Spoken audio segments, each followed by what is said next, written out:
के दाई माँ के देमा चढ़े समल माटी से लक्ष्मी माँ जग जननी जोड़ा भाई मिसी मना माँ हो आमर नुआ खाई तिहार सारा दुनिया के जोने जमा हो आमर मीठा जुहार भूली नहीं जीव के ही भाई मन मिसे तिमा गुटे है भाव मिलन रे हंसी खुशी आउ नहीं मिले साथे कहीं आइछे देखो बचर के थोरे नुआ खाई पाउछे पूजा देउले माँ सोमरे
माटिर गाथा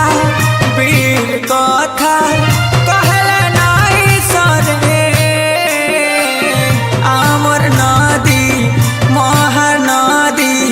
हीरा नीला झरे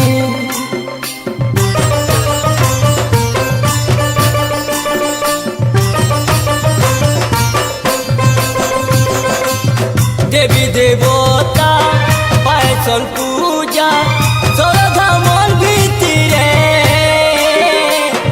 भाई जुतिया ओ जुतिया मनासु घरे घरे जेते दूरे थिले वीरे भाई ई माटी के मसू हेते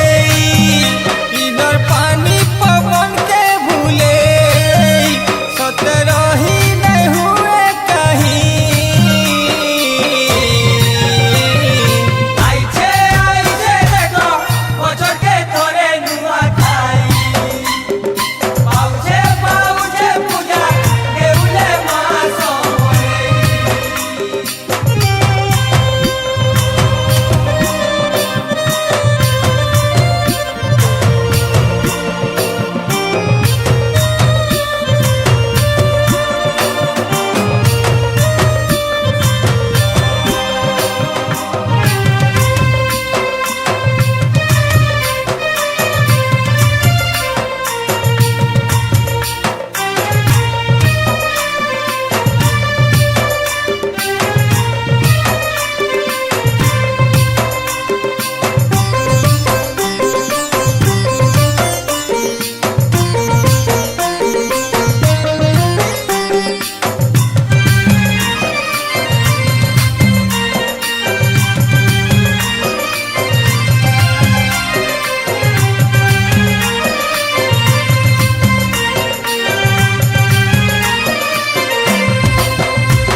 बौली धुका